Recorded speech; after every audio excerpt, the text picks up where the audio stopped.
Hello, everybody. This is Joe E. Legend, and you are watching 55 Live.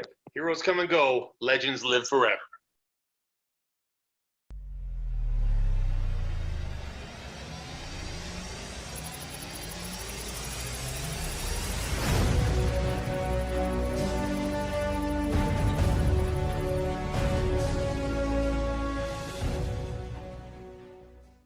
Ladies and gentlemen, welcome to the show here on the WZWA Network. I am your host with the most, Karlifornia Infirri, and it has been a hectic few weeks. We've been grinding hard here on the podcast. We've got so many in the can right now, Jack, and it's difficult. You got to hustle. You got to work your ass off to get these interviews because the wrestling podcast world is so inundated in good shows and shitty shows. But I think we're one of the good shows, Jack. Yeah, I do think we are one of the good shows, and that's not to toot our own horns or anything. That's just simply believing in ourselves. But I don't know, man. It's just I think there's a lot of things missing from a wrestling podcast, and there's always the same old guests just getting recycled. And, yes, I mean, it's awesome. and the research isn't done appropriately. It's not that people need to do better research and not just ask the same questions over and over again. And when I interviewed Too Tough Tony. You could tell at the beginning he thought this might have been another lame show, but within like 5-10 minutes, he's having so much fun. He was happy to keep going longer than he initially said he was going to do. So, I think we're doing well, mate. I think we are. We're onto something a little special here, and something a little special indeed, as we are sort of pulling all sorts of names from all over the place, all over the wrestling world. This one I'm a little bit excited for. I'm extremely sick, but I couldn't miss this one. I could not miss this one at all. Well, you're always sick. You're always a bit sick, Jack, because you're sick in the head. But look, I'm very excited to introduce our guest here today. A hell of a journeyman in the wrestling world. He has been everywhere, man, everywhere. And we're going to talk a little bit about that later. He is formerly known in the WWF as Just Joe, but he's mainly known as the one and only Joe E. Legend. Joe, how are you going today, my friend? I'm doing okay. Thanks for having me on. Thank you for being on, bro. And I see that you're living in Germany there. How are things going over there at the moment? It's, like anything with this pandemic, everything's kind of half locking down. I usually, I don't do most of my work in Germany. I do some, but I usually travel a lot around Europe and then Africa and Japan and stuff like that. And just with the closures, I go to France once a month to teach seminars. I go to Poland once a month to teach seminars. I got Spain and Tunisia on the hook. As soon as this stupid pandemic drops off, then I can start traveling there too. So I've been sitting home a lot more. But we're getting – nobody's sick. Getting extra time with my kids and my rabbits. So I'm happy. That's cool, man. Yeah, I guess in a way the pandemic has been a real ball ache for a lot of people, especially me, because I write for a magazine that covers concerts, and to go from covering U2 and Queen and all these big acts to just going to no concerts and my writing for the magazine going down the gurgler, it certainly has been a trying year, but that's why this podcast started, Jack. And I'm going to throw it over to you, Jack, because you got our first round of questions for our friend Joe. Yep, and as usual, we will always ask the same question for the first time every time, and that question is, how you became a wrestling fan? I became a wrestling fan because of my dad. I'm originally from Toronto. And the original Sheik, Sabu's uncle, was kind of the main guy in Detroit, and he used to run stuff. But they used to come up to Toronto a couple times a month, once in the East End where I live, and once in the West End. So I hit all the ones at Scarborough Arena in the East End. And my dad brought me there, and I got to see my very first show ever. Main event was the Sheik and Bobo Brazil in a cage. And I had my cousin with me. I think I was about 13 or 14. And my cousin was with me, who'd been before. So I kind of was relying on his knowledge to kind of get me through. And he's like, you better watch out for this Sheik guy. He's in league with the devil, and he'll kill you, and he smacks kids. And I was like, fuck, somebody should do something about this fucking guy, right? So I thought, hey, Bobo Brazil, he's a big, strong guy. Hopefully he kicks some ass. And then the match came off, and it was exciting. I don't know, maybe my opinion might change, but at the time I was jumping out of my seat. And Bobo looked like he had the win, and then Sheik fireballed him in the face. And I were somewhere hooked onto the back of my head. I was like, "Dear God, he is in league with the devil," you know. It totally engrossed me. And as we walked out of the place, we bumped into a guy named Sweet Daddy Siki. And my dad's like, "Oh my God, it's Sweet Daddy Siki." And I truthfully at the time didn't know who the man was. But I went over, my dad, wanted to meet him and introduced me to him. And I shook his hand and I thought he was a nice gentleman and everything. And then several years later, Siki and Ron Hutcherson were the two guys who ended up training me to get into wrestling. But it all started with shows at Scarborough Arena, and then my brother actually watching tons of WWF when Hulk hit it big in '84. I think it was '84, '85. Yeah. Awesome. Wow. Yeah, Ron Hutchison's a name that we've had on the show before. Yeah, Ron's a great guy. Can't say enough good things about Ron. Was just messaging with him yesterday, actually.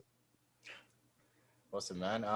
How was it that you became friends with, obviously, the legendary Edge and Christian? Obviously, you growing up around them. We also had on the show recently Sin Bodhi, who was also a childhood friend of theirs. So it feels like we're just sort of grabbing all of their childhood friends at the moment. But how did you become friends with Edge and Christian, and how did they impact your sort of wrestling fandom?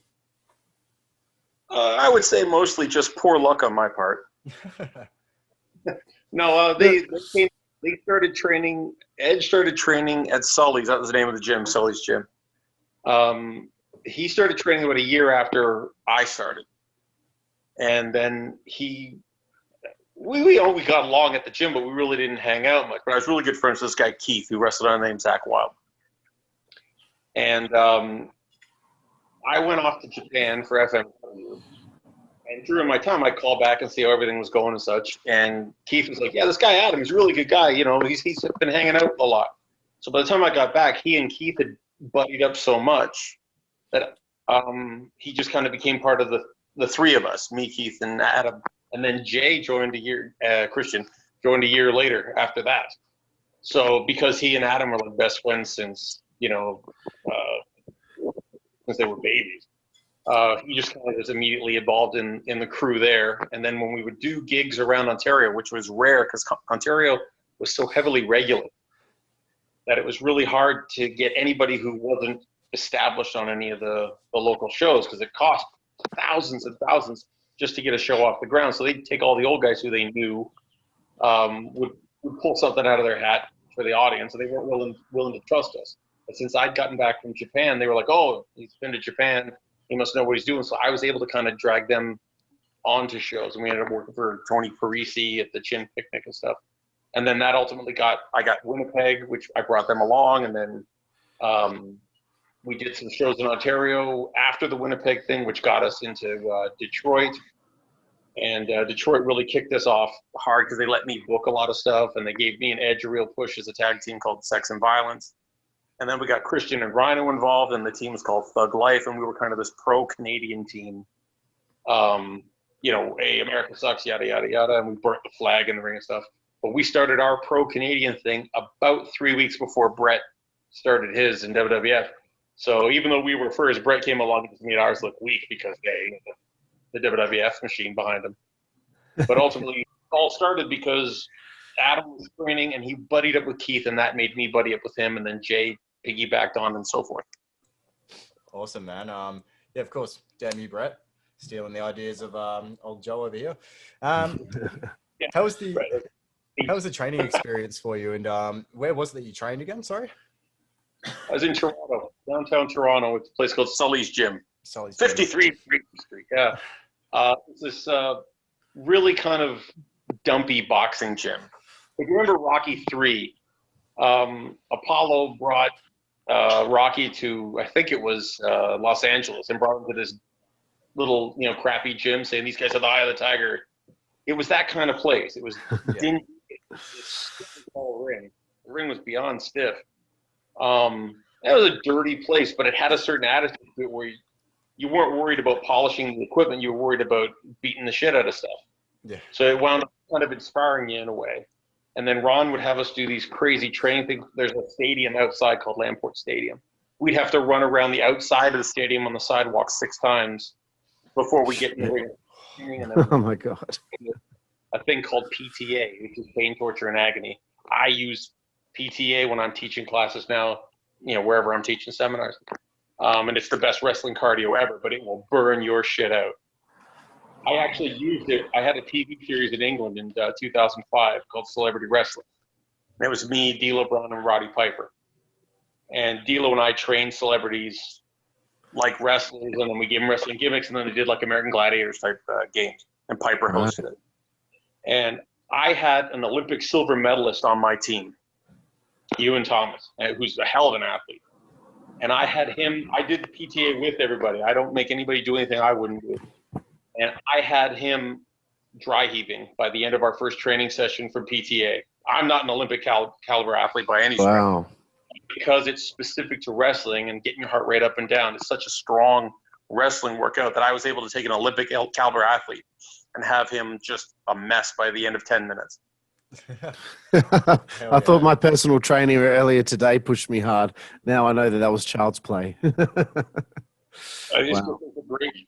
think the Russian Olympic team does it for 15 minutes, and the Russian Army does it for 15 minutes, and Ron had us doing it for between 30 and 45. Fuck. So Ron was a stickler for cardio, and at the time I was mad at him, but in hindsight, I'm super grateful because I have asthma, so I have to really be conscious of my breathing and my cardiovascular more so than other people, and I survived more than I should have simply because Ron was a stickler for that PTA workout. Right. Wow. Heavy training there, but it all leads up to something, and it's in Brampton, Ontario in 1992. Your debut match against Zach Wild, not the Zach Wild from Black Label Society, but Keith Assoon. Is that how you pronounce his surname? Is there any story behind your debut match? Yeah, it was for Tiger Jeet Singh, who Tiger. Yeah, you had the sword, and he butt-ended you with the sword in the face. Everything. He was one of the biggest stars in Japan ever. He's the one who opened the door for FMW and NOW in Japan for me. But we'd had a couple of potential matches, and then the shows got canceled because they weren't legal. So Keith and I were both getting frustrated. Keith is Zach Wild, really. Yeah. We were getting really frustrated. And then finally Tiger had this thing. It was a big Indian festival. And there's 10 or 12,000 people there. All, obviously Indian people. And he decided he was going to run 3 or 4 matches on the show. So he said, yeah, we'll throw these guys on as a favor because he and Siki were really close friends. And we got there, and the weather went sour, and it looked like it was going to rain. All right. So they decided, got to get Tiger out there now. So they had an opening match, and they put Tiger and Silent Brian McNee, wrestling's only deaf wrestler at the time, went out there and did their match. And then Keith and I had to close the show in our first match ever. I think it was 10 or 12,000 Indian people. And I was hands down the absolute most god-awful babyface ever. I didn't rally the crowd once. I didn't do anything like, the babyface cheerleading stuff. And I remember specifically drop-kicking Keith and jumped to my feet, and the crowd popped for me. And I have it on videotape somewhere. I turned and gave him a dirty look. I'm supposed to be a babyface. Like, I'm just totally dropping the ball. But fortunately, I was working with Keith, who, that was our same day, same match was our first match, both of us. And Ron was our referee. So he was able to we had the comfort of having him being able to quarterback something if we panicked and forgot something. Yeah. Mostly he just kept telling dirty jokes through the whole thing to keep us lighthearted. Yeah. It actually, in hindsight, I thought, gee whiz, you could have really messed things up. I just stand there laughing. But he knew exactly what he was doing. Ron for years, was totally underestimated as a trainer. I'm glad he's getting his due now. Awesome, bro. I wanted to also bring it over to, as you mentioned before, Sex and Violence with the one and only Sexton Hardcastle, aka Edge, in the Detroit area. Tell me a little bit about that tag team's run together, and what I guess you would call it the independent scene was like in Detroit around that time. We worked for a guy named Sweet Daddy Malcolm Monroe. There's a lot of sweet daddies roaming around there, I guess, at the time. He was a sweetheart of a guy. When I go currently, when I go to Detroit usually once a year. This year, obviously, kind of screwed that up. But normally I go once a year, and I for Rhino. And Malcolm has sadly passed away, but his son runs ex-ICW. And so I work for him when I'm there, and he's a great guy. But we work for ICW, Insane Championship Wrestling. And it was essentially an ECW knockoff. It was a lot of blood, a lot of tables and chairs and barbed wire and all that stuff. Because ECW was so brilliantly underproduced that you could put together a show and you didn't need all the WWE fireworks and all that to make it look high end. It was actually had a certain low end value. These guys aren't here for the money; they're here for the passion and all that stuff. So it worked. And we came in. Originally, we said we were from New Jersey, just because New Jersey had swept the Detroit Red Wings in the Stanley Cup hockey, right? For 4 games. Yeah. So we came out the first match. We had New Jersey Devils sweaters on. We brought out some brooms and we're sweeping our way to the ring to piss everybody off. Great stuff. And because this guy A.T. Huck was the referee, but he'd come to a show in Ontario and seen us there, and he's like, I got to get these guys into Detroit. And I'm totally thankful he did. And so they brought us in there, and I think we were really the first guys with, I don't want to say the flashiest gear, but we had matching wrestling gear that didn't look generic. Yeah. So in turn, we really looked kind of like a team, whereas a lot of the other guys were kind of mix and match teams, or they had very basic wrestling gear. So we kind of stood out. So I think that helped us as well. So they put, what was it? That was the Midwest tag belts on us, because it was also Midwest Championship Wrestling and ICW. They kind of worked together. So they put those belts on us, and then they decided they wanted to have street fight tag titles. So then they put those, and then they shipped in the Headbangers just before they got their WWE run. So we got to do a program with them, which was helpful to us. But we were doing the sex and violence things for a good while, and then we teased a breakup of me and Edge. So we did this huge match, really back and forth, and then Christian came out, towards the end of it and said, hey, guys, we're buddies. These people all suck. The standard kind of us against the crowd thing. And, you guys are even saying you're from New Jersey. You're from Canada. And then, of course, boo. And then we had a whole bunch of American guys jump in the ring and kind of tee off with us. And then Rhino came out, who's from Detroit. Right. And everybody was like, yay, Rhino's here. And then Rhino turned on all the Americans and joined us to get our feet. So that became our thing. They wanted to originally call it something kind of budget, like the Canadian World Order. And we were like, it sucks. So then Thug Life, and that really worked for us. And it was just the age of factions. You had the NWO, and you had Generation X, and they were still talking about the Horsemen. The Horsemen had kind of passed by then, but the whole business was so faction heavy, the Triple Threat and ECW and the Dangerous, all that stuff. So it was natural that indies were going to go like the big leagues and have factions, and we just happened to get a lot of good heat because of our faction, and in turn, because we're right on the border with Canada, we were able to build that heat, the Canadian-American heat. And like awesome. I say, we started 14 riots.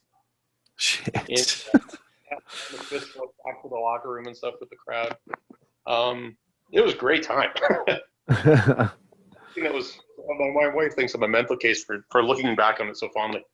But I remember we used to go to this one place. I think it was the Motor City Sports Club. And every time we got there, the place looked worse. It was totally dilapidated. Just, the walls had big holes. Every time you did a match, another hole was broken. Walls, chairs, and everything was smashed. And the toilets never flushed, which is gross as hell. Oh, no. Yeah, we're getting fed up. So then there's a guy named Rick Matrix and a guy named Dirty Tex doing a cowboy gimmick. And they had this street fight match, and they fought out of the building and into the parking lot. They had a fenced-off parking lot with a bunch of broken-down cars. Nobody owned them.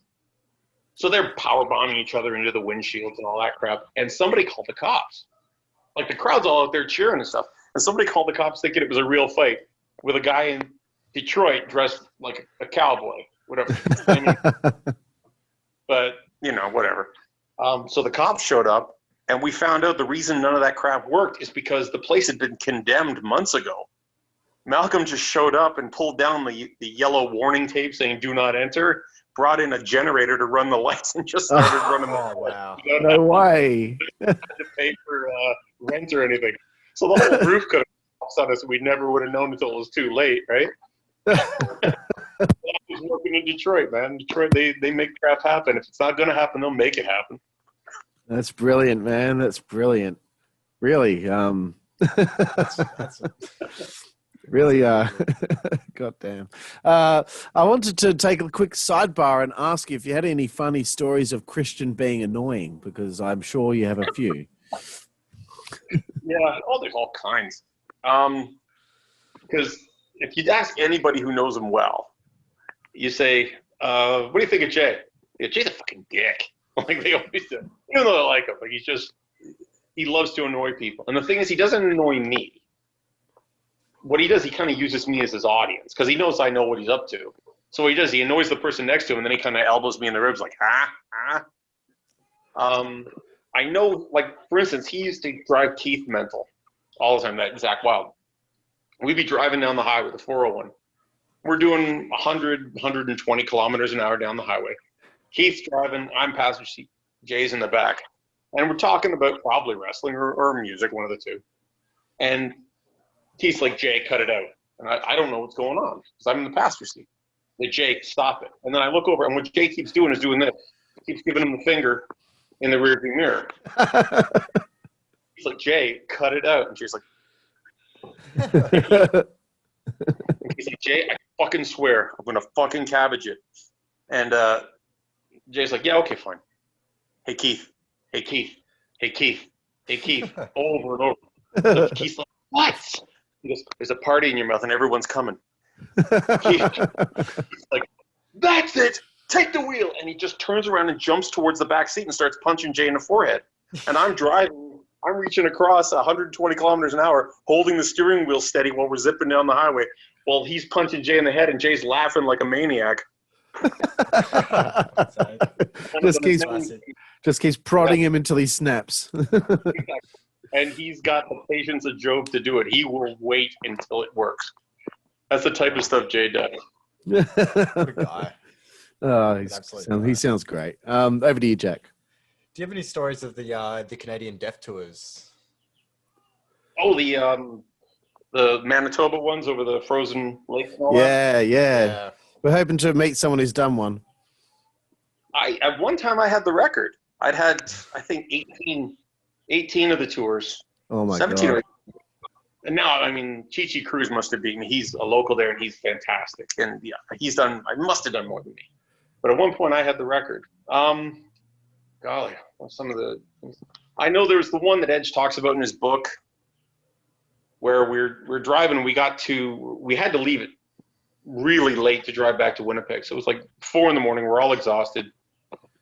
And we got to this patch of ice that we had to drive over. And it was like left and right. The left side was all crushed up ice. You could see jagged. And then the other side was smooth. And so we got there, and I was driving the Cube van, and Tony, the promoter, was driving the rental van that had most of the boys in there. I had like 4 guys in the ring truck with me. And we stopped. I'm like, I don't know which kind of side to go on. And so the guy beside me, his name was Brian Jewell, who's local Winnipeg guy, good guy. He's like, I've done this a million times. You want me to drive over it? I was like, yeah. If you've done it a million times, I'll trust you to drive over a lake. So he goes to the smooth side, and he gets out about 30 yards. The whole thing is about 150 yards. He goes out about 30 yards, and the front of the car just goes through the first layer of ice. Oh, shit. So we're like, oh, that ain't good. Tony gets out of the other car, and he's screaming at us, and he's got like a thick Italian accent. You stupid bastard, what do you do? Like, I'm sorry, like, I don't know what to tell you. I didn't fucking do it. And so Tony gets in his car, and he races over the jagged part and makes it just fine. Water shooting up, 50 feet in the air. And so he comes back, and he's going to drive it. So, all right. So we get in front of the van, and we start, me and Keith and Jewel, we get in front of the van, we start pushing it in reverse, so you can back out of this hole. And we rock, we pull it up, and it goes through again. Oh, shit. We're getting more and more uptight. And then I look at Keith and I go, why are we doing this alone? We got a van load of wrestlers over here. It's the 3 of us. We got Rhino and fucking Edge and Christian. Man, get over here, you bastard. So they start coming over, and they get about halfway across, and Christian's leg goes through the ice up to just shy of his upper hip. So at this point, he's like, fuck that noise. He gets up and goes right back to the van, right? Oh, God. Edge followed him. Rhino came along. So now it was the 4 of us, and Rhino helped push this van out. We got it out, and then Tony hit the gas and zipped across and made it. But ice and water everywhere. It looked like the water it was going to go under. As he zipped by, you hear a huge crack in the ice, and Rhino goes, ah! And runs the wrong way. I'm like, "Why are you running that way?" I start laughing my ass off because I'm just delirious at this point. Then I have to go, come on, it's okay, Terry, come on. And he walked really slowly, like, oh God. He's like praying. And I'm telling you, it's okay, buddy. And to this day, I had something really funny in mind at the time. And I'm trying to kind of placate him, and I'm like, hey, you know what's really funny? And he goes, he looks me in the face, like totally dead serious. He's like, the fact that I'm totally ready to shit and piss myself. And I was like, it's really funny. Yeah. And then I forgot what it was. To this day, I can't remember what the funny thing was. That totally... So I had to take him by the arm and walk him across the ice and let him know it was okay. And we ended up finally getting back to Winnipeg. They would room me and him together because we both snore like trains, right? What I wanted to do, and I decided against it because there was really no upside. The woman at the front desk was a really great lady, and she would, because we stayed there so much, she'd give me the keys to her car so I'd go grocery shop. She was a really nice lady. I wanted to wait till he fell asleep, and I wanted to get the keys for the storeroom off her and go get like an extension cord, you know? And I wanted to, when Rhino was asleep, wrap him up in the extension cord in his bed, right? And then I want to stand over him with a bucket of ice water and then splash me, go, oh my God, we're going through. Right? To watch him freak out. But the trouble is, he'd have a heart attack and die, which is productive. Or he'd break the bed, get up, and strangle me, which once again counterproductive. So it's the one I kind of always wish I'd done, but I'm probably alive today because I didn't. What a great story. Thanks for sharing that one. Good to get it from your point of view rather than Edge's in his book.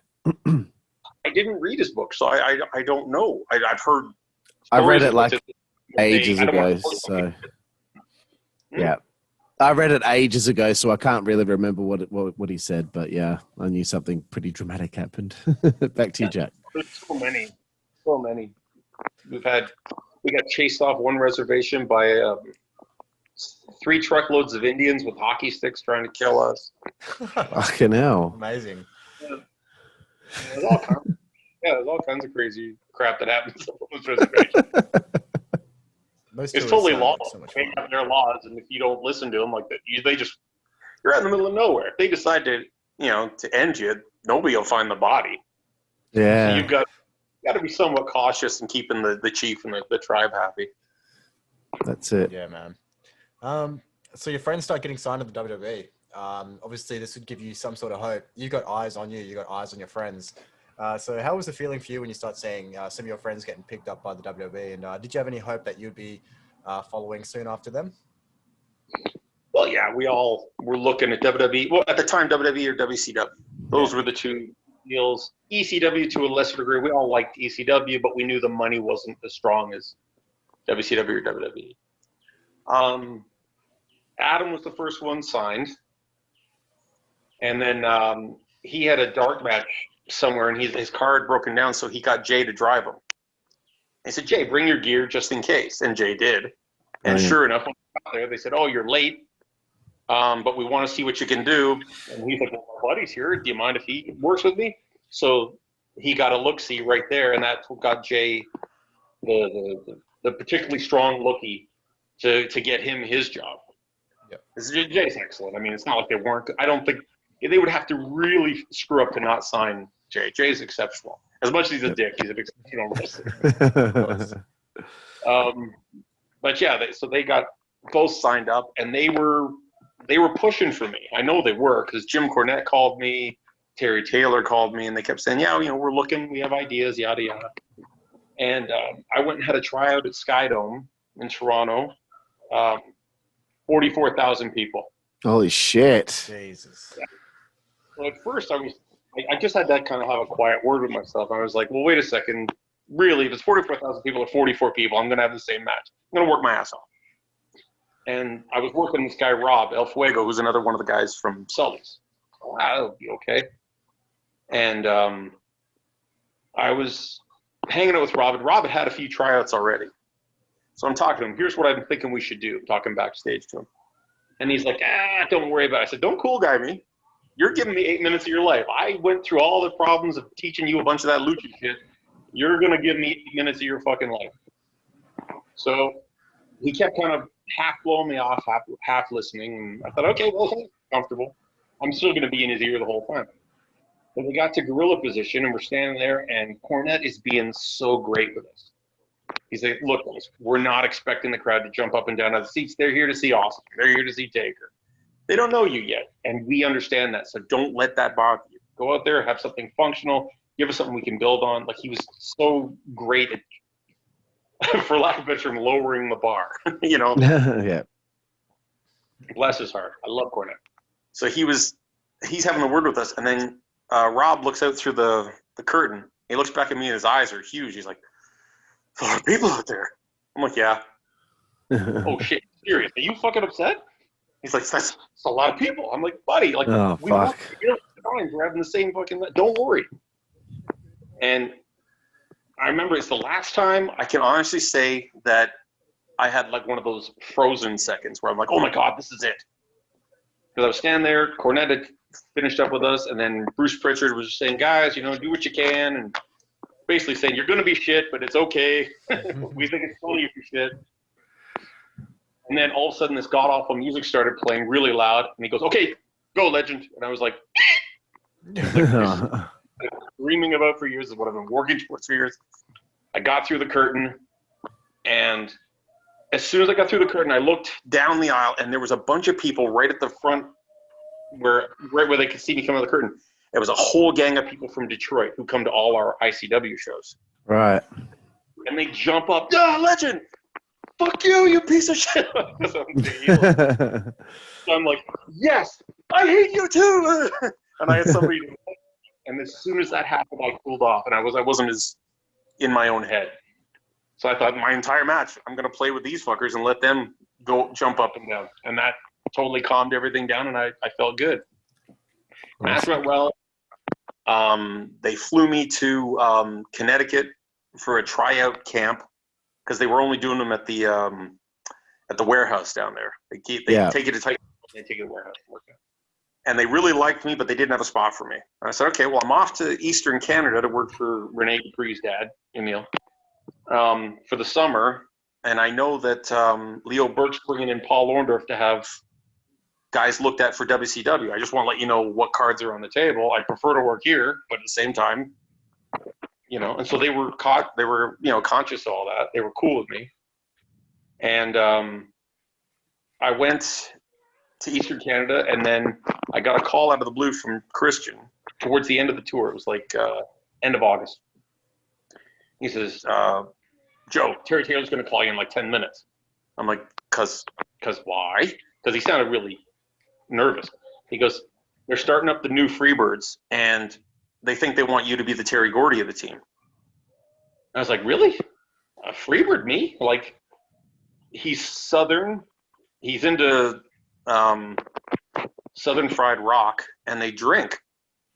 I don't particularly care for Southern fried rock. I'm from Toronto, and I don't drink. I haven't had a drink since I was 20.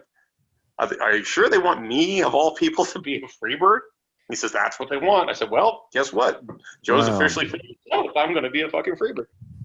So Taylor called me and said, "We're all interested. We like you a lot. We're going to fly you in. When can we have you here?" I said, "Well, I'm done here on the 5th of September." He goes, "Okay. Can we fly you in on the 7th?" I'm in. He goes, "Okay, so we'll look at you on the 7th. We'll fly you in on the 6th. So it worked out timingly quite perfect. And they flew me in. They said Michael Hayes is going to be here because he's going to be the manager, and he's got to green light everybody on the team. So it was me and Reckless Youth. And then they were going to have one third guy, and I'd heard a million different names thrown around for being the third guy. But basically, we wrestled each other.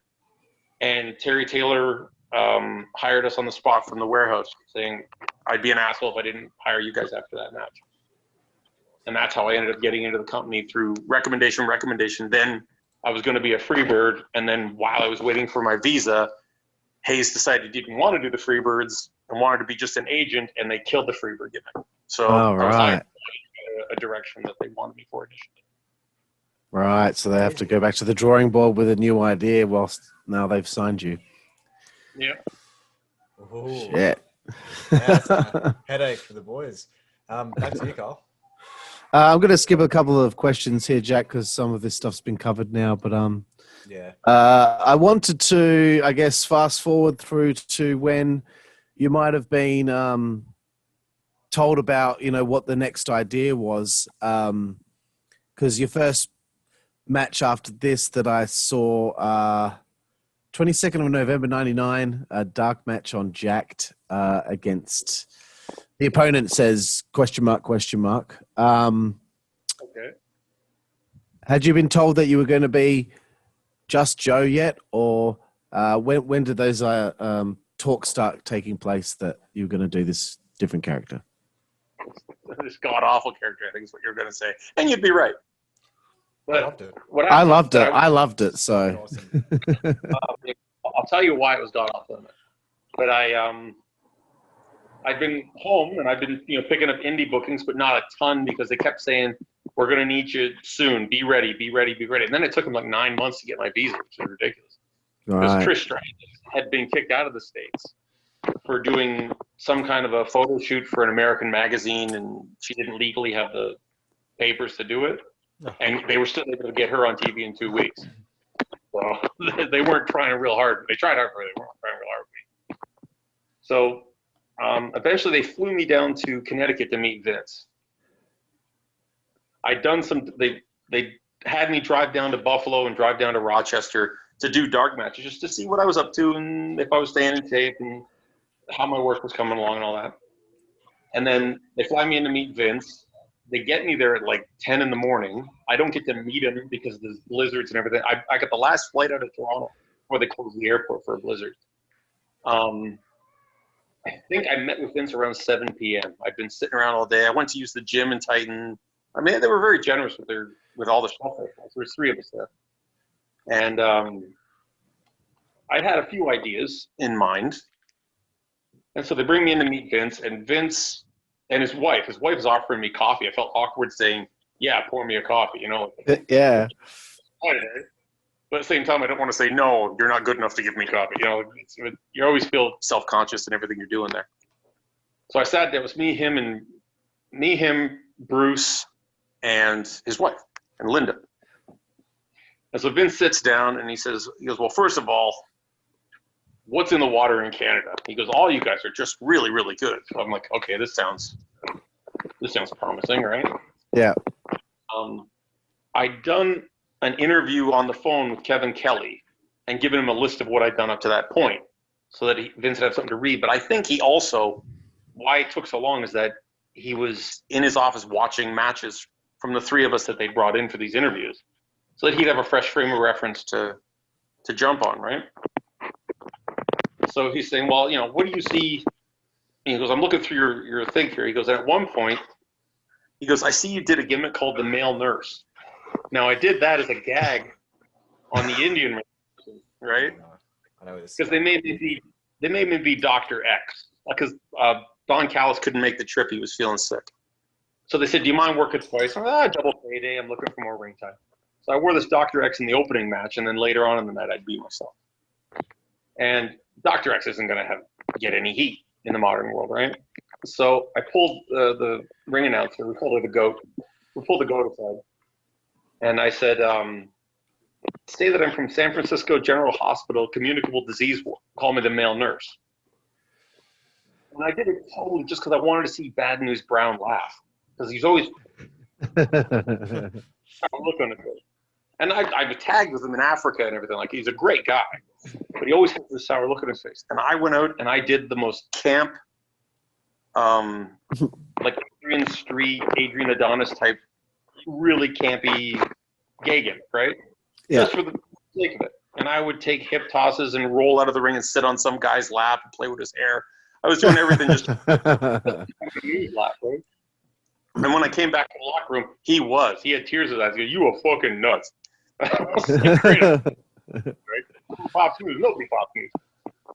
So Vince looked at his sheet and he says, I understand you did the male nurse and you described it as making Goldust look butch. And my eyes were like, oh God, oh God, oh God, oh God, no, no, no. He looks up from the page, takes his glass off, he goes, I never want to ever see that. And I was like, oh, thank fuck. Fucking hell. I afraid I practical joked myself into something that god awful. And so I suggested, he said, what do you suggest? And I said, well, I've been studying cults for a good long time. I find cults just scary. It's amazing how you can get somebody to do something that they wouldn't normally do, something horrific, some murder or something like that. If you manipulate them into saying, you know, if you don't do it, God will hate you. And you don't want God hating you, right? I find that really scary. And he's like, you know, we don't really like to go the religious route. We don't, you know, we're nonpartisan, we're non-denominational. I'm thinking brother love, the ministry of darkness, brother Devon, you know, all this shit's going on. But, you know, I don't say it, but I'm thinking it. Yeah. And so he goes, you got something else? I said, well, it's the tail end of the grunge era. And everybody, you know, looks like they're walking around smelling like cigarettes, right? So I said, what if I cut my hair short, suit and tie, and I have a group called the Moral Majority, and I tell people to straighten up and fly right and, you know, be moral and decent and good. And he's like, yeah, I don't see money on that. And then later on, he comes up with Mordecai and the right to censor. Yeah. So anyway, I wasn't thrilled with that. But I kept kind of coming back to the cult thing. I really thought that had some legs. And I said, you know, I'm not trying to say I'm God. I'm saying I'm a messenger. But then obviously, I'm just a manipulative bastard as a heel using God to manipulate, like a faith healer type. And then he just kind of stops and stares off just like he would like on TV, like a character. He's like, messenger. Oh, no. I'm just the messenger. And I look at him and I'm kind of like, all right. And I look at Bruce and Bruce is looking at him like, this is on one, you know. Hannibal's on the jazz. And then Vin starts really rolling with this. And he said, yeah, this whole messenger thing, I like it. Okay, Bruce, get down to legal and see if the term the messenger has been copyrighted. And it kind of went in that direction, and we threw some ideas around where basically I'd kind of be with the acolytes, where I'd have information on people, and people would pay me to pay the acolytes to go kick somebody's ass. Right. And I'd be awesome. associated with them. But then by the time they got me to TV, they got this guy Jamie as a writer, and it went in a completely different, ridiculous direction where I showed up every week in every city, but apparently I wasn't employed by the company because there was no discernible job I was doing that I was also in everybody's ear. And I never wanted to fight, but I had wrestling gear and was in the ring. What? Yeah, man. That was the gimmick, right? I was backstage stooge, and then somehow I was in the ring even though I wasn't a wrestler. And I remember asking Gershwitz, I said, all right, listen, am I lying or am I telling the truth with this stooge shit? He's like, doesn't matter. I go, of course it matters. He's like, why? I said, well, if I'm telling the truth, then I'm not a heel. I'm actually a good guy trying to help people, and I should work in that direction. If I'm lying, why am I lying? Nobody lies just for the sake of lying. They lie to achieve a directive.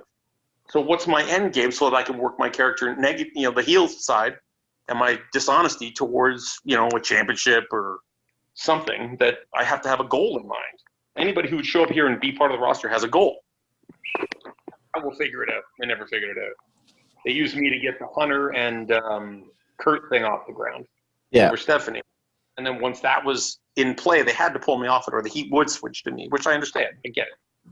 They had to keep the heat between those two guys. But once they pulled me off it, they didn't know what to do. And I pulled Stephanie. I said, like, you guys are booking me out of a job. Like 6 months from now, I won't be here. Because everything, there's no heat on it. There's nothing to it. And it's not financially viable for you to keep paying me not to make you money. And they kept saying, no, we love your work. We just got to find you a vehicle to work with. And they just never did. And then they bought WCW. So they had a ton of guys that were ready to move up into main event positions and full rosters for town shows that they didn't need a guy they weren't really moving in any particular direction. Right, yeah. So, and also they're paying for a visa for me because I'm Canadian. So on top of it, I'm an extra expenditure to them. All my flights are more expensive. They're international. My visa costs, all that. I understand. Jack, our questions are a little bit all over the place here, so I'm going to That's try and fine, man. get us back into the right No spot need to. before I throw it to you. I've got an idea on where we're at, but I'm liking sort of where we're going with it, because that's super interesting, the way you sort of putting the perspective on the whole Joss Joe gimmick, because I loved it for how silly and stupid that it was. But now that you make a point, like, why is he going to every city, but he's not employed? Like, how does he know where these it doesn't make any sense, right? But it's still entertaining, because I just found it hilarious that this guy was just walking around backstage stirring shit up. For what? For what reason? I don't know. It just pops me. Exactly. There has to be an end game where it's pointless. Yeah. And I also have to get away with murder with a gimmick like that. I have to be honky tonk man. I have to be the referee Danny Davis, where they don't quite shut my mouth. They almost shut my mouth, and then I get away with murder. But they never let me get away with murder, so immediately I got my comeuppance. So there was no long game heat on it. They always killed my heat at the end of the day. Yeah, I was watching some of the matches that you had earlier. You work with a lot of different guys, but like, I'm just like, when's he going to get a win? I mean, when I saw Brooklyn Brawler get a win on you, I'm like, are you serious? Brooklyn Brawler didn't need that win. Like, give just Joe a win here. No, I think at that point they were just they knew Steve was there every week and that I was going to be going to Memphis. Right. Yeah. So if nothing else, I don't know if that was a favor to just put a knife in the heart of it and just kill it off so we can start something new later, or if it was a rib on me. I don't know. Or maybe they just wanted to see, is this guy a pro? Will he do what he's asked, or will he kick up a fuss? Because I never kicked up a fuss. I planned to numerous times. My second day in the company, I was going to go punch out Pat Patterson. Oh, shit. What happened? I was still doing dark matches at the time, but I was there weekly doing dark matches. And I brought my fiance then, my wife now. We did Vancouver, and then we had to go to Tacoma, Washington. So I'd flown her in, for my first shots there. So I went and did a match, tag match, and then I was having a shower, and then I come out from the shower, and my missus is backstage. Not in the locker room area, but in the general area where the screen is, where all the wrestlers can sit and watch the rest of the show. Yeah. And she's off to one side. She's looking all kind of frazzled. I'm like, something wrong? She goes, who's that guy over there? She points, oh, that's Pat. She goes, he was just terrible today. I go, why? She goes, he came over here and tried to kick me out, and I showed him my pass, my backstage pass, and I said, like, I'm here with Joe Legend. Nobody here works on that name. She goes, he just did a dark match. Like, you can look on the board here. His name's right here. Where are you from? And she goes, I'm from Germany. He goes, oh, that's why you talk so funny. And walked away. It was just fucking. What? Of all people to say that. Right, exactly. So I was like, well, I guess I got to go twat Pat, right? So I'm like, well, looks like a bit fired. So I start walking, and clearly I had a certain angry gait to my walk. And Christian walks up.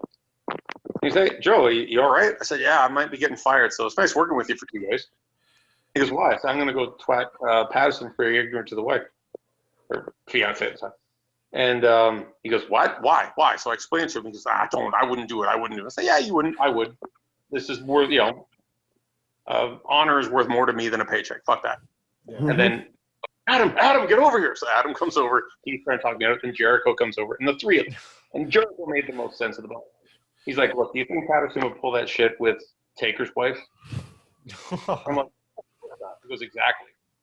He goes, wait till you get your feet in, get yourself a good spot in here, and then you can lean on the guy for doing that. Taker's got such a spot, they'll probably get rid of Pat before Taker now. He goes, yeah. Don't give up all that money. This is what you've been working towards. You're going to give it all up over one ignorant comment? Are you going to let him win? Because you'll get fired. He might get hit, but he'll be here for years, and you won't. You'll lose your entire dream. And Jericho made a lot of sense. Right. Yeah, fucking. I turned and walked away. As much as I wanted to slap him, I didn't. Did you ever? Sorry, keep going. I wanted to give the writers shit. Like, I would talk to the one guy. I'd be like, he'd tell me, this is what we're doing. I'm like, well, here's why it doesn't make sense. And then he'd get all pissy with me. I'm like, well, you ask my opinion. I give you my opinion. You don't like the fact that I'm just not kissing your ass. And he basically, I think he had heat with me because he started telling me when I first met him, his name was Jamie. And he came and sat down with me in catering and said, yeah, I'm going to be your agent for your first few matches. I'm like, okay, great. I'm trying to be polite and pleasant. I'll be nice to everybody unless you give me a reason not to. And he started telling me that he does martial arts. He was going to do some karate tournament. I said, oh, really? Because I did karate for years. I got 4 black belts. Like, let's talk martial arts. We don't know. I'm sure you're bored talking wrestling. Let's talk martial arts. Yeah. And I guess maybe that was politically not the best move backstage, because most guys be like, oh, don't kick my ass, and makes him feel big. Whereas I'm like, oh, fuck, let's talk. And because I didn't big him up, he all of a sudden kind of dirty look and never really did much with me. Maybe because I have more black belts than him, he feels less accomplished. I don't know. Yeah. But since then, he was shitty with me. And I wanted to go smack him and always get talked out of it. And I understand, like, nobody had malice telling me not to stand up and shit on people who I thought deserved to be shit on. But looking back, how everything played out, I would say I probably should have, because how much worse could it have gone? And at least I would have felt, all right, I stood my ground on that. And there'll be this big story of you. Remember, Joey Legend. He's the guy that punched out Pat Patterson. Like, you'd have this thing about you now, like from all. I would have had a job with WCW for the next year and a half. Oh, 100%. You go on TV, first thing you do is talk about it on the mic. Yeah, well, that's just it. But after that, I'd be nails. Oh man! Exactly. Yeah. Oh. God knows what they would have done with you if you had done that, gone to WCW. God knows what they would have done with you in 2001 if you'd come back. Did you ever confide with Edge and Christian about your frustrations, and did they have any advice for you on how you weren't happy with your creative? Oh sure, all the time. I was like, guys, like they kept saying, you're just here, you're the new guy, they're tested you out, and because they were getting such a good push, I had to believe that they understood how to navigate those waters better than I did. I'm not a very political guy. Like, my yes means yes, my no means no. I don't like bullshitting people or backstabbing them like that. I just don't agree with that. I find that shitty. So I would listen to them always saying, just be patient, it's just a test, be patient, it's just a test. And I kept gritting my teeth and taking their advice. And their advice, I'm 100% positive, came from a good place.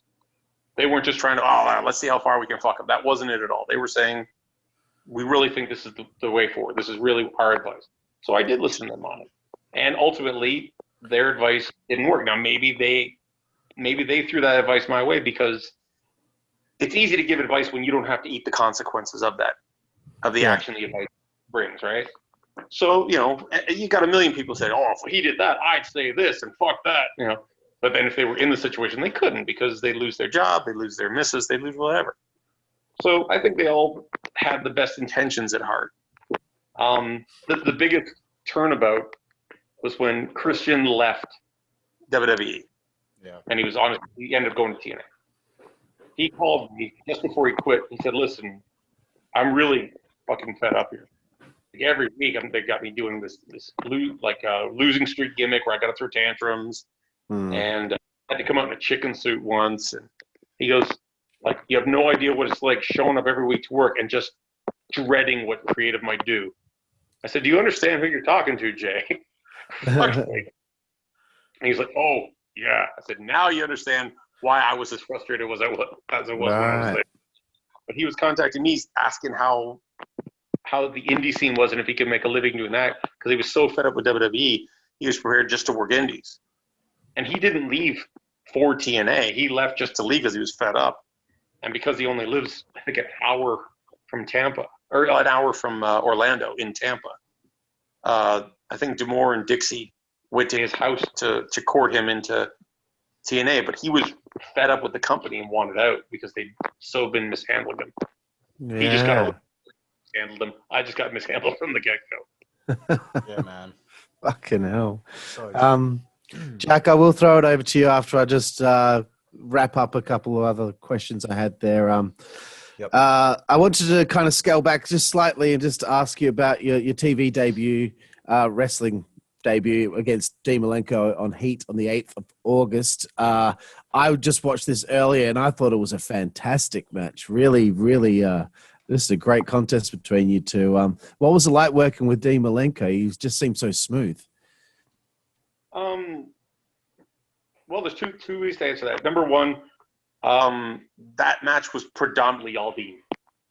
I was the guy who shut up and listened to the vet. Yeah. So if that came off as good as you're saying, I have to credit Dean. On the flip side of it, I hated working with Dean. Really? Yeah, well, it's nothing against. He has a certain style where this leads to this, leads to this, leads to this, leads to this, and it works in such almost like a dance format where every move leads to this, and there's such a format to it that there's no room to pause and put heat because you're always getting to the next move. Yep. I like to do sequences, absolutely, and especially because I'm a lot bigger than Dean. If he's going to do a big dive or some kind of crazy thing, I want to be in the right position to catch him the correct way so that I don't take a knee to the face that I don't need to, but also that I don't drop him on his head. It's my job to protect him. Yeah. So I don't mind doing sequences, but his is so sequential that it frustrates me that, oh shit, here's a real window to work with the crowd and to get a pop and do it because we're already moving into the next sequence. Right, everything's already been too mapped out, and you can't there's no creative license there to just all your creative license is early before you go out. Right. Okay, well, I still like the match. It didn't introduce my character because I already ate shit. I already, I'm not saying I have to beat Malenko going in. They should have given me somebody to beat. Yeah. So they go, okay, well, this guy is something. But instead, I was like, oh, all right, well, he's not going to do much. So I jumped out of the gate very poorly. So it's hard to build your heat when you haven't already got heat. Yeah. Yeah, I get you. It's kind of like what happened with Sin Bodhi in his debut. He was put into an impossible situation where he was supposed to be a babyface against a guy who was becoming a babyface. So maybe you can answer this question because I never asked him and I always meant to. It seemed the match was like a 5-minute match squeezed into 12 minutes. It seems they gave them to put together a 5-minute match. They put together a 5-minute match, and then while they were out there, the refs going, oh, they're saying draw it out, draw it out, draw it out. So it seemed like the thing at the end went way too long because they'd already kind of told their story in the first 5. Yeah. And Nick is good. Nick's real good. And MVP's real good. I don't see those two guys dropping the ball in the finale of the match. I can see them, having rickets in the beginning, but I always see them being professional enough to correct them and get to the end game productively. And my guess, it looked to me like the agents kept making them drag it out longer than it needed to. And just as they built to a finale, nope, do 3 more minutes. Nope, do 3 more minutes. And they were struggling to kind of get back on track, but maintain the heat and pop them at the right moment. Did Nick mention anything like that? Geez, I mean, it doesn't ring a bell. All I really remember is he mentioned that, MVP was doing this losing streak thing and the crowd was sympathizing with him because they just wanted to see him finally get a win. Yet Kazani's out there and he's trying to wrestle like he's a babyface, but it's hard to do that when the crowd is sympathizing with his opponent. And they didn't want to see him lose again, and so that didn't really help Kazani's debut in the company, just like how your debut didn't help you out because you should be getting a win out of the gate to establish yourself. Right. Well, it's like when I worked King Kong Bundy years ago in Ontario before I got to WWE, and he came over to talk to me, and I want to credit King Kong Bundy for being the first guy to give me my real confidence in the job. Because he came over, he's a monster, he's a huge man. And he sits down and he's like, all right, well, what do you want to do? And I'm like, well, you're the WrestleMania main eventer. You tell me. Yeah. So he's like, well, do this, and then you'll take my arm, and da-da-da. I was like, and I guess I pulled a face. He's like, what, you got a problem? And I'm like, no problem. Shit. I want to be honest with you. I'll be straight with you. I will do anything you ask because you're the boss of this match. However, if I was in a real fight with you, the last thing I do is grab your arm. Yeah. I just wouldn't. I would go after your leg. Because there's no way I'm going to beat you on your feet. I got to get you down and keep you down. And your finish running thing in the corner. I want to make sure you can't do that. And a splash, which I don't want you to be able to jump. So I would go after your leg. And he's like, oh, you think so? He goes, I'm a big guy. My knees take a pounding. I said, I understand that, but I said, you won't know I'm in the room. Like, I'll work light. And to be honest, if I do this, there's no running. It's you on the ground, keep trying to get up. I keep taking you down, up, take you down. When you finally get to your feet, you're unbeatable. And he's like, all right, smart guy, why don't you call it? I'm like, look, I'm not trying to offend you, pal. Like, no, you go ahead, you call it. And I went out there and he let me call the whole thing. He didn't call one thing. The only thing he did the avalanche and the splash. And when he hit the splash, he leaned in, he goes, would it be okay if I did the 5? I'm like, you're Bundy, do the 5. So I let him do the 5 count thing. And afterwards, he took me aside and put me over $1 million. He said, yeah, I didn't want to interfere with your call, but, you know, I think the 5 is part of my gimmick. I'm like, you can call whatever you fucking want. You're King Kong Bundy. He goes, no, you know exactly what you're doing. Keep doing the good work. And then a couple months later, we were on a show together, though not working each other. And my dad's a big guy too. And he saw Bundy, went over and met him. And he said, yeah, my son's Joe Legend. And Bundy stood there with my dad for 10 minutes and put me over like I was, you know, the next huge thing in the job. So I can't say enough good things about Bundy because he made my dad feel fucking great for his boy doing well. And he gave me my first confidence, letting me call a match with a guy of that stature. Yeah, that's amazing. He wanted to be the heel in that match. And I was like, there's no way they're going to boo you. You're a WrestleMania main eventer, and they never heard of me. And he listened to me and let me be the heel and him be the face. And I was right. He's got the star power. So, of course, when Nick's working MVP, they're probably going to cheer MVP simply because they know him. Yeah, exactly. I mean, I don't think those vignettes helped Kazani out at all because I don't know if the crowd felt like, is he a good guy or a bad guy? I feel like the crowd were a little bit mixed up about that because the character was, you know, a bit different. And he's weird. Like, the whole thing is weird, so it's hard to say weird and good. Weird is usually we mark weird, right? So he needed time to win them over to say he's weird, but in a good way. Yeah, it's like with Goldust. Goldust was weird. Kane was weird, but you need a little bit of time to enjoy it, understand the charm of how weird those guys are. Not just out of the gate. They're going to boo them because they're weird. Exactly. They're gonna reject anything that's too odd. Yeah. So give them a chance. Yeah. So that's where Nick suffered. It wasn't his fault. It was the fault of how they booked it. Right. I want to talk a little bit about just before you got your release in March of 2001. You spent most of late 2000 to early 2001 working Heat, Jacked, and house shows. Was there anyone during that little run that you enjoyed working with most in the ring? Heat, Metal, and Jacked. I worked a lot of darks. I remember those. There was a lot of guys coming through who I thought were going to do all right, and then they just didn't do anything with them. I always enjoyed working with Gangrel. I worked him a bunch of times for WWE, and I've worked him like a zillion times in England and Ireland and Scotland and stuff like that. S.A. Rios. Yeah.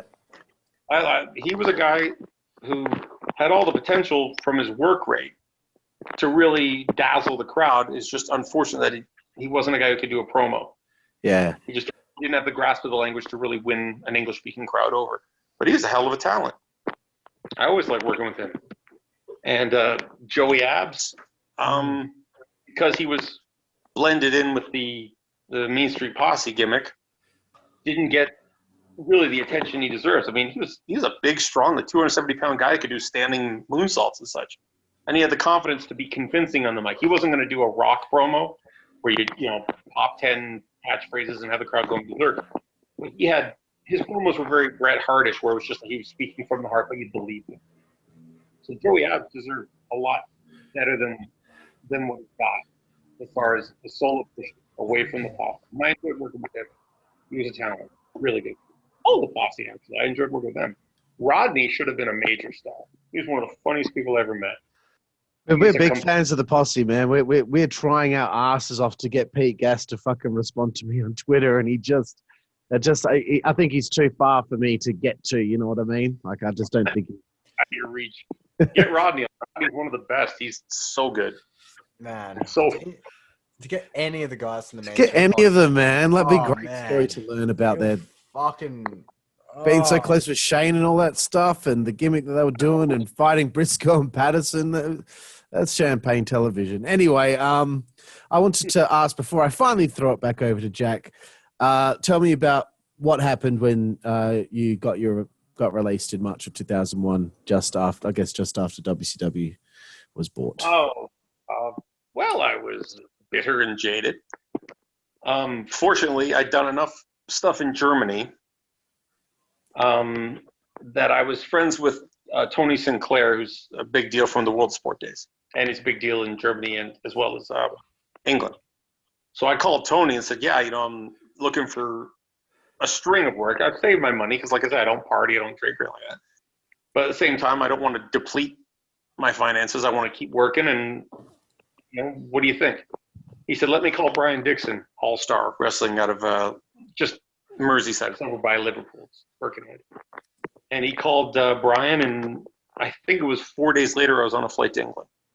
And I stayed there 2 months, working every night. Usually, the strongest run I had with Brian as far as consecutive work, I worked 67 days in a row with several double shots. Like usually you do a camp show and then a town show.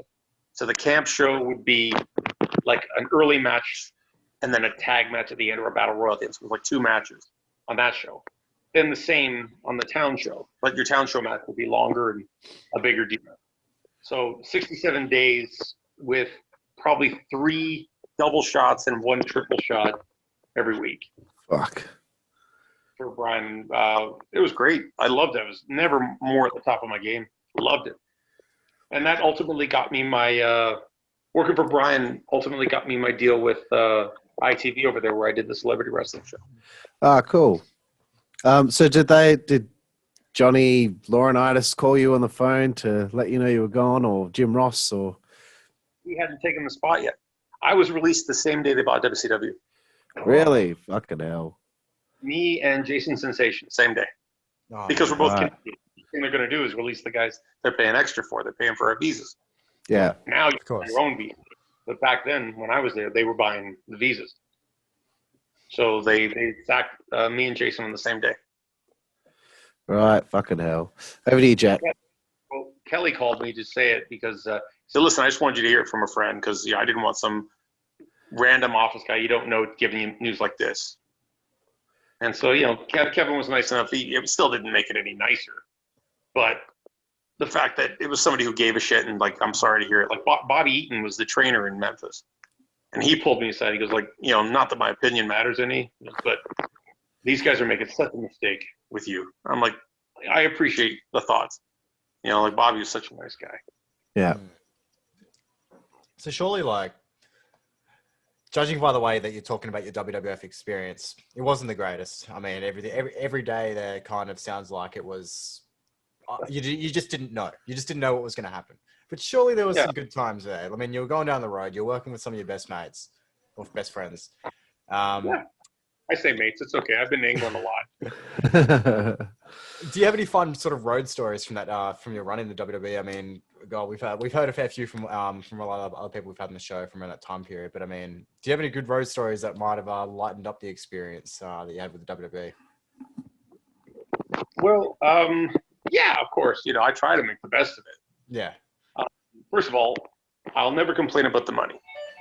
If Vince owes you $5, if Vince owes you 5,000, you get it. Yeah. He doesn't ever have you miss out on a payday. So I'm getting a delivery at my door, so I'll just talk through it. Sorry. Dankeschön. So, but we would, you try to make the best of these road trips, right? And try to have a few laughs. And there's one that kind of carried over to WWA, which brought me to Australia. And what it was is that there's a thing that Christian and I used to do. It's so stupid, but it's so addictive. When you greet somebody, you gotta put on the hillbilly voice. You gotta say, "How you doing? How you doing? How you doing?" We would do that at every toll booth, every drive-through, And it just became like you couldn't greet somebody without doing it. It's the most addictive thing ever. It seems completely foolish, but you can't stop doing it. It becomes so disruptive, right?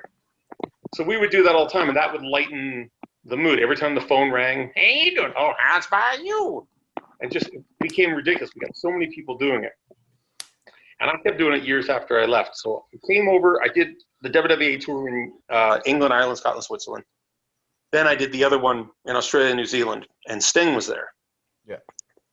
So I was doing, how you doing with everybody? And I got a lot of people doing it back with me just because it's dumb, right? It's so dumb. So dumb. So we'd done Sydney, we were in Melbourne. We'd finished the show, and we were leaving the next morning.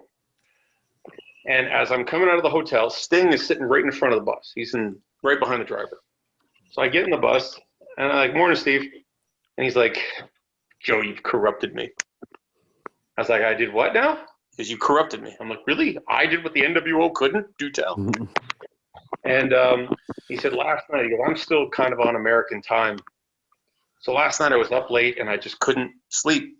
So I got up to go take a pee. And from the bed to the toilet, during the pee, and all the way back, how you doing? How you doing? How you doing? Talking to me. Right. Oh, I was all proud of myself for corrupting, right? Then we get to Auckland for the pay-per-view. And I worked Sabu, had a great match, was really happy with it. And I was standing by. I remember I had a run-in his match. Can't remember what I did, but I had a run-in. He was working Jarrett. So I was standing around just backstage, and I looked down this long hall in the arena. And it's only got the one light over each walkway, so it's very dark. It's very Phantom of the Opera. And then down about 20 yards into the doorway walks Sting, and he's looking, like I'm looking at his left ear. He's looking sideways. And he's got the black coat. He's got the bat. He's got the paint, and the hair's in his face. And he's looking down. And I guess he's just kind of going through the match in his head. So I see him there, and it's like this should be right out of a TV segment, the way he stepped into frame. So I go, okay, see you out there, Steve. Good luck. Stay safe. And he looks down, really slow to me, goes, how you doing? I laughed right up until I walked through the curtain to do the run-in. Awesome, man. That's awesome. In his full gear was fucking hilarious to me. Right, so you sort of returned to the WWE in 2003 to do a series of dark matches. Talk to us about those. Who are some of the names you got to work with? Carl has not wrote them down, so I don't know. I didn't. I think there was a couple of dark matches in 03, but I can. Oh well, that's. I left. There's only two. I remember it specifically. It was one weekend. Well, one Monday and Tuesday. Right. Oh, one Right, day. maybe I got the date wrong. Let me just have a look. But yeah. Yeah, what was the story behind that? Well, what happened was that I'd worked in Europe, and then I ended up working in Puerto Rico for a few months. I got flown there. Luke the Bushwhacker brought me into Puerto Rico. So I went and did Puerto Rico for a few months, but I always had TNA on the horizon. From the Australia and New Zealand, I talked to Jeff, and they said, yeah, we're ready to bring you in, but we need some time. So I said, all right, I'm going to Puerto Rico until you're ready. So they agreed that after I did the Australia New Zealand trip, I'd come back to Canada instead of Puerto Rico, and I'd start with TNA. So I got to Detroit. I got back, and I go to Windsor, which is across the river, the Canadian side.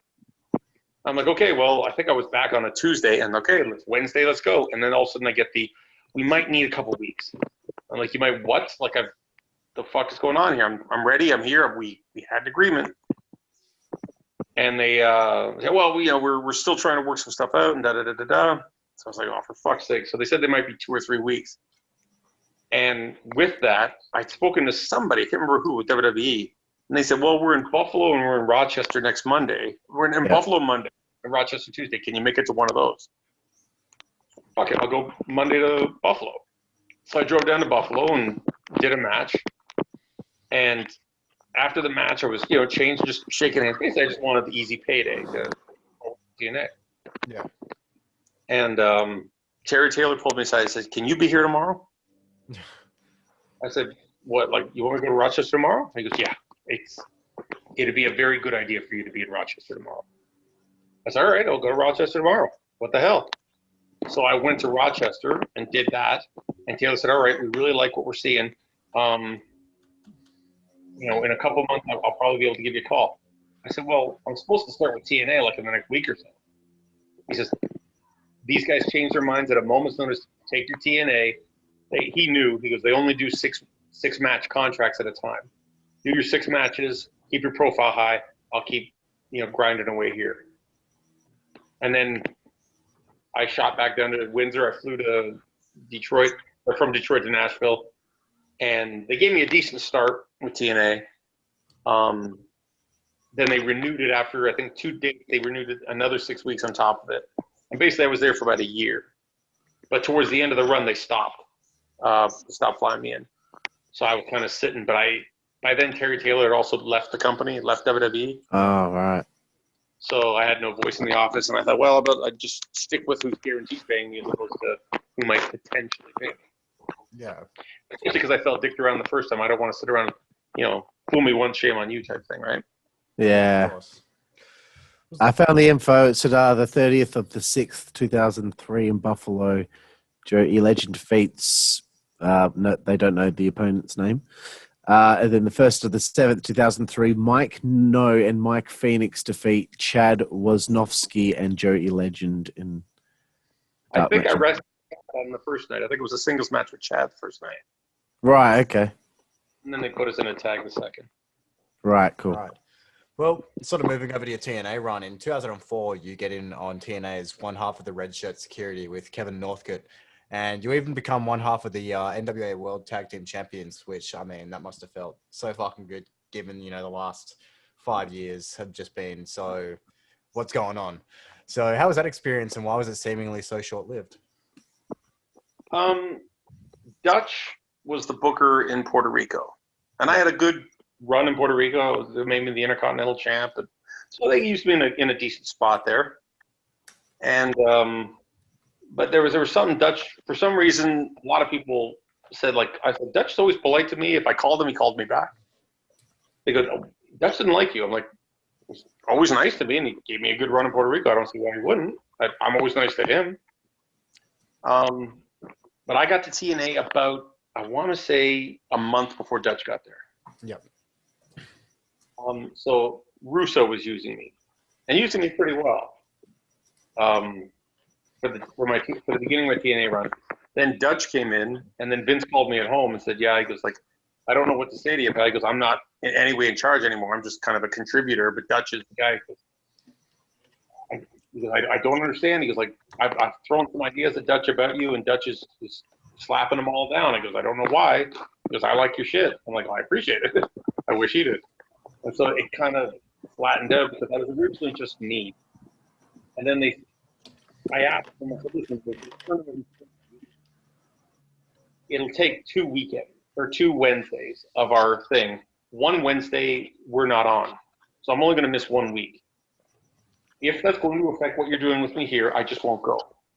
But if you're not really having any plans for me that Wednesday anyways, I'll go to Germany and I'll, because Germany doesn't have a TNA deal on TV, but I can big up the TNA idea amongst the fans there and maybe get them looking online at our stuff, if nothing else." And so I was told, "Yeah, go ahead to Germany." So I went to Germany. I came back. When I came back, "We don't have anything for you right now." So I sat at home for weeks. Fuck. And so I pulled Demore and said, "Listen, I've upended my life. I could have stayed in Puerto Rico. I was loving Puerto Rico. But I wanted to keep my word."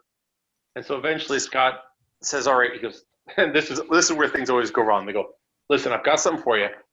Before you shit on it, let me tell you." You always know. So he goes, "They want to make you part of this red shirt security team. It's you and Northcutt," because I forget the big guy's name, but he's leaving. "So they want to put you and Northcutt together." I said, "Because we both got long hair and facial hair?" He goes, "I don't know. His point is they want to put you guys together to be a tag team red shirt security." I said, even in Star Trek, having a red shirt is the kiss of death, let alone fucking let alone in wrestling. I said also, like, I came in here as Russo's steamroller for the SEX Sports Entertainment Extreme, I think it's called, his faction, and I was beating the shit out of Jeff and kicking tables off or kicking chairs off his head and everything. And now I'm going to be his bodyguard. Like I use that as a springboard to fucking security work. How's that? Yeah, that's stupid. Yeah. Well, look, right now that's the only thing on offer, and you want to get paid or don't you? And I'm like, sadly, I want to get paid. So they put me in with Kevin, and I found out kind of like Kevin was good, better than they gave him credit for. But they wanted me to be there, to quarterback the matches and add some psychology to them that maybe they felt Kevin needed to work on at the time. And partially because I think they had plans for Kevin and they wanted me to be the kid sister of the team. They wanted me to be the salesman so that they could protect Kevin. Yeah. Right. Kevin never told me that. Kevin worked as hard. He would sell if he had to. Kevin's a great guy. I'm not in any way putting that on Kevin's head. It's what the office was doing. And they put us in. We had a good couple of programs with America's Most Wanted. Yeah. And then they built us up where we had to beat Killings and Road Dog for the NWA. That's it. That's all right. And the thing they kept telling me is, the thing Scott kept telling me, he goes, the one good thing Dutch says, he goes, no matter what we do to these red shirt guys, they always maintain their heat. Because we can do anything to those guys, and they just keep their heat. It's great. So I'm like, great, do something with them. Yeah. And so they used us to keep kind of knocking us back. And then when we won the belts, Shane Douglas did a run-in for no reason. Because he wasn't going into a program with Road Dogg or Killings. So there was really no point to shit. They just wanted to run in to get some controversy, I guess. So we won the belt. And then the next week, it was AJ and Abyss against me and Kevin. And then Apollo came out and got into a fight with Abyss, and they left. And then AJ wrestled the both of us 2-on-1, and he won the belts on his own. Ridiculous. Fuck's sake. Just ridiculous. Fucking hell, man. I didn't understand that. That was a great way to get sympathy on AJ. And then put AJ in a program with Abyss. But instead, he won the belts, and they had to vacate the belts. We already had belts on the team that apparently, according to the office, had great heat. Man. Dumb gimmick. Red shirt skew's a dumb gimmick. But if we had heat, we had heat. There's plenty of dumb gimmicks that somehow work. So if it's working, run with it. But they chose not to. Yeah. Who is writing for these fucking companies, eh? Seriously. Like, Who booked this shit? there's just so much. We've had so many guests on our show that just tell us this, like, they tell us about their experiences in some of these major companies. And it's just like, any right person in those positions would have just used fucking common sense and given these people a fucking chance, because you just never know. Yeah. Well, I think a lot of it, like if you look at the tail end of WCW, like I like Vince Russo. I know it's you're not supposed to say that, but I like it. I don't agree with them. I agree with them probably maybe 30% of the time, but I like him as a person. I don't want it to look like I'm just shitting on him because everybody shuts him. I do like him. But towards the end of the WCW thing, every time there was a pay-per-view advertisement, it was, wait till you see, big surprise. The minute you tell me there's a surprise, it's not a surprise. The surprise definition I shouldn't see coming. I believe they call that the Dixie Carter syndrome now. But then the surprise was always somebody turning heel. Spain did it for a half hour. Goldberg did it for a half hour. This guy does it for a half hour. That guy does it. So I think they were trying to get that shock value water cooler talk. Yeah. So they come up with stuff, because sometimes you do something unexpected because it draws interest, and sometimes it's unexpected because it doesn't make sense. And I think a lot of times they're just so busy trying to think of, nobody saw this coming. It's because it doesn't make sense. Yeah. But they're just so busy trying. Sometimes creatively you just burn out. Watch any TV series. After a while, there are certain seasons that they just run out of ideas. Maybe you got to freshen up the ratings. Yeah. I wanted to ask you, there's something that I found interesting. We're getting towards the end here, Joe. But you become the IWF World Champion in Russia, of all places. I just want to know what the experience was like working in Russia. I mean, that must have been pretty different. I love Russia. Russia's great. They've always treated me well. I've been there, I don't know, 10 times, something like that. The first time I went, I was so excited. I was in it. It was one of the only times I've bladed. I've only bladed every 3 times. But I just left TNA and I was moving back to Europe. And I'd already committed to leaving TNA and moving back to Germany. And then I get a call from my buddy here in Germany. So listen, we're running a show in Moscow. You want to do it? I'm like, yeah. Can you fly me from Toronto to Moscow and then to Germany? You'll save me a $700 airfare. He's like, yeah, sure. So I was like, great. So they flew me in, and we were in this big kind of amphitheater. It was circular, and it looked like you should be having operas or something in there. It was very high-end. Okay. And I remember I went to the top of the bowl, and I looked down just to see what the crowd's popping on, because I was up in the championship. I was second last, and then there was like a battle royal. So it was nice. I didn't have to do the battle royal. But I went in there, and I went up top to look, and in the opening match was Murat Bosporus and Doug Williams. 2 excellent workers. And they lock up, and Doug grabbed a headlock on Murat, and the crowd went, "Oh!" And I was like, "I'm gonna love this crowd." Wow. Headlock. So they were fun to work with. Then the next show I did, it was a small arena, probably 1,000 people. Had a great time. The place went nuts. Did well in merchandise too. And then the third show was outside of a stadium at a festival. There were thousands of people. I don't know how many thousands of people were there, but that's where I won their belt. And then the next show I did, it's the weirdest thing. The only reason I'm bringing it up, I got Raven booked over there. Right. He and I have been pals forever. He just got married, so he got to bring his missus. So, it's an interesting place for a guy to bring his missus, right? Yeah. Yeah. And it was at an extreme sports festival, right? So they had the bikes and they're doing jumps and all that shit, skateboards. That the arena had 5,000 people in it. The surface where the ice would be for hockey is completely covered in sawdust and shit. They had 2 giant ramps that went up about 60 feet. 2 of these ramps that go up, and they're like S-shaped, you know what I'm talking about? Yeah. And then the platform between the 2 of them, and the ring was on that platform. So I wrestled Raven up on top of this platform at the very top, 60 feet up. So we fought and we rolled down the ramps, fought to the floor, hit each other with the garbage cans, went back up the hill, and then eventually got the pin in the ring. Fuck's sake. But it was about 60 feet in the air and just a manic crowd. Russian crowds are great. They're just absolutely crazy. It's like how when you see a WWF show or WWE show from Chicago, where the crowd's just going nuts on everything. Yeah, yeah. The Russian show I've done has pretty much been like an ECW arena event. They go far all over. They're wonderful fans. Holy That's shit. awesome, man. Also, they buy a lot of merch, which I'm happy about too. You worked a bit in Japan. You're such a journeyman. You've worked so many countries. You've even worked in Nigeria. 46. Yeah, it's just amazing the amount of places you've been to. What's your favorite place that you've been to that maybe might surprise people? There's a your mama joke in there. I won't use though.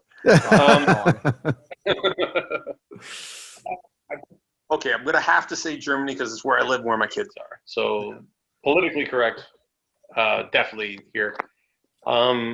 The UK has been wonderful to me. I've done 138 tours of the UK. So, and I got to do the TV series there with Piper, which is, Piper's one of the reasons I got into the job. So the UK is great. Their style's great. I've always loved Japan. I've been there 15 times and always loved the crowds there. I like the style there. As far as in-ring style, probably Japan's my favorite. Puerto Rico, just the crowds were insane. So it was always fun, whether it's a stadium or an arena.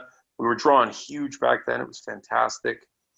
The only place that really, Nigeria was not good.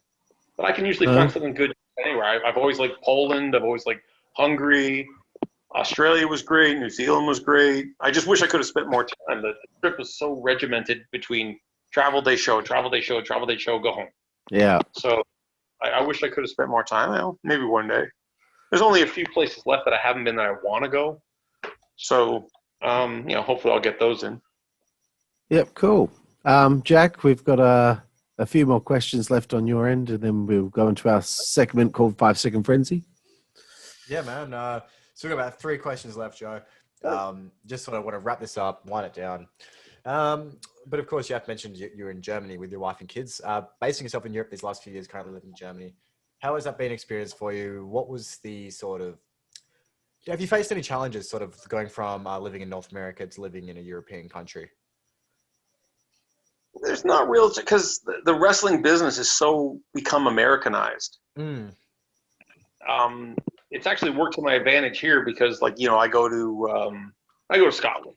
They don't say I'm from Germany, which is pretty much next door. He's from Toronto, Canada, so I get to be the foreigner they bring in, but it doesn't cost them an arm and a leg in airfare. Right, so yeah. Budgets. Learning German, I'm still not fluent, but the struggle is that I try to learn how to say please and thank you. Yeah. In every country I go to in the local language. I just think it's a polite thing to do. But in turn, it makes learning one language particularly hard because I'm trying to remember thank you in South African and which Afrikaans is the language, and then Russian and then Japanese and Portuguese and everything else. And I come back to Germany, it's a blur in my head. The fact that I'm not an overly social person is perfect for me because now when people come up to me and I don't feel like just people around the neighborhood or whatever, they start talking to me, I just like, nichts verstehen. I don't understand. And then I don't have to bullshit with people. So I kind of play that up a little bit. When I'm home, I just want to be a dad. I have one particularly really good friend here, my lawyer. He's a great guy, Martin. But beyond that, I don't really have a lot of friends right here because that's my choice. I only have so many years that my kids are going to be home before they go off to college and their own lives. And I'm obsessive about being a dad. I spend all my time if I can help it. So that's been my absolute choice. I'm still great friends with buddies from high school, 2 of which are rock stars now. One of them is moving over here. He's his girlfriend in Munich is having a baby. He plays for a prog rock band called Saga, which has been around since the 70s. Wow. And he's the best drummer in the world. My other buddy, Chris, he's the bass player for Anvil, if you know anything about that. No way, bro. That's amazing. Yeah. It's good to have friends I can go in who've done things in other fields where I don't have to always talk about wrestling with them. Like, I want to meet the band. I want to go fucking hang out with the tour and have some fun that way. So I get my guy time when I'm on tour or when I'm visiting friends. But when I'm home, I'm a dad. That's it, man. It's good to see that you're passionate about being a father as well. I mean, I'm yet to experience it. Carl's yet to experience it, but we have a very close friend of ours who runs this show with us, who is a dad, and I mean, he seems to be liking it. I mean, I have 2 12-year-olds, Maverick and Connor. Maverick, Joshua, and Connor Logan are my boys. And then we have the bunnies here. We have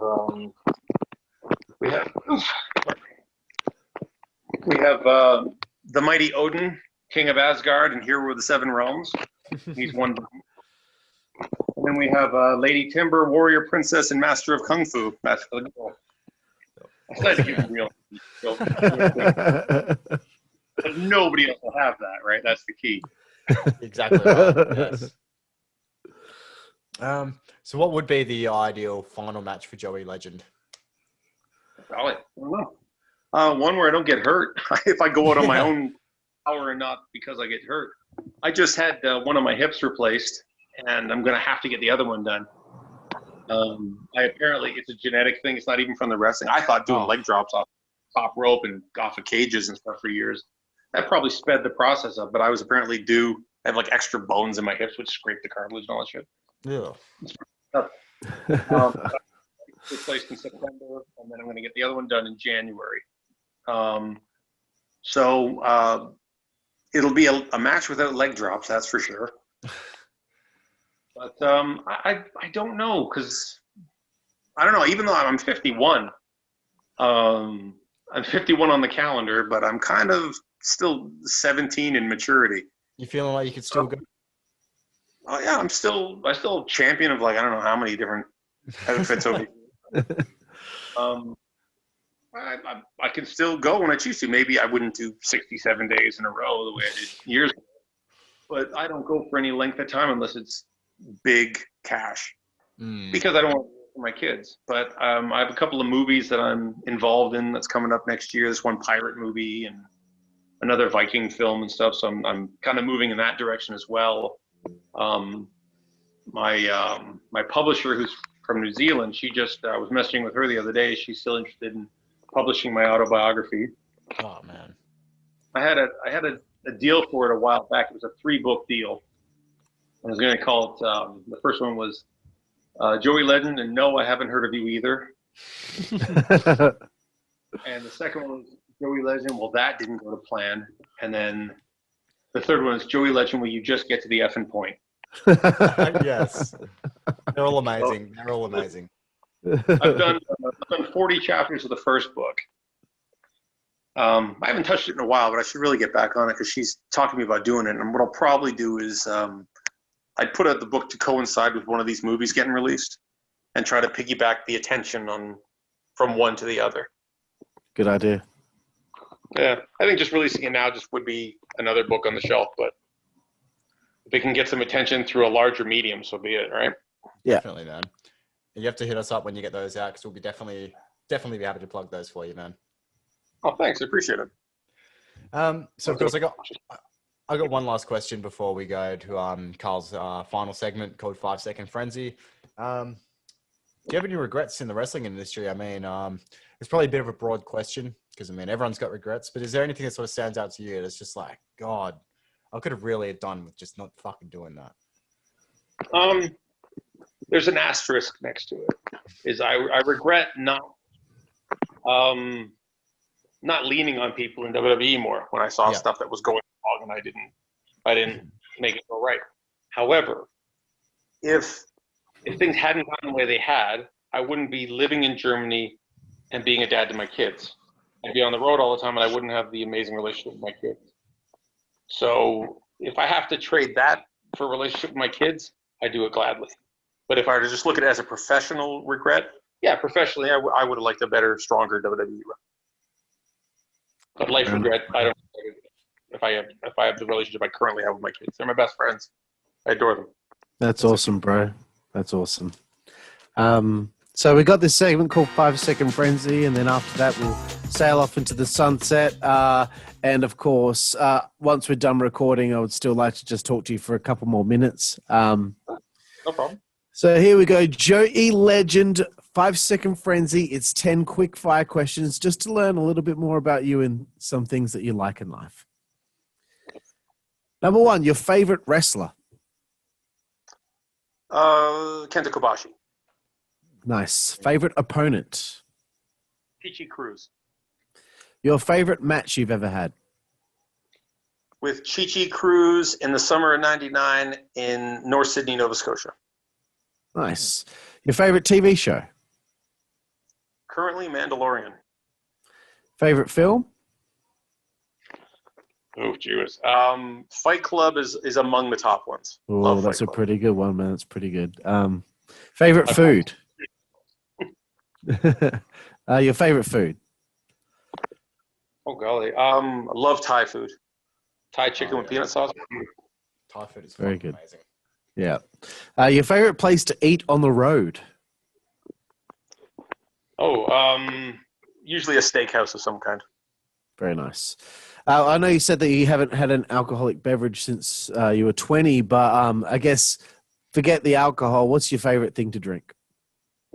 Favorite thing to drink? Probably raspberry lemonade. Nice. But usually I just drink a lot of water, usually. Yeah. Second last one, your favorite female body part. How many children are watching this, for crying out loud? Barely any. I will say this. Teeth. You can have the most beautiful, if you have the most beautiful woman in the world and then she smiles and looks like her tongue's in jail, you drop her down to the Good point. I love when we get those different answers, man. Wins me over a lot. We begin a lot of different answers, Jack, but that's the first time we've heard teeth. So, and a good point. And the final one, Joey Legend, your favorite curse word. Cunt.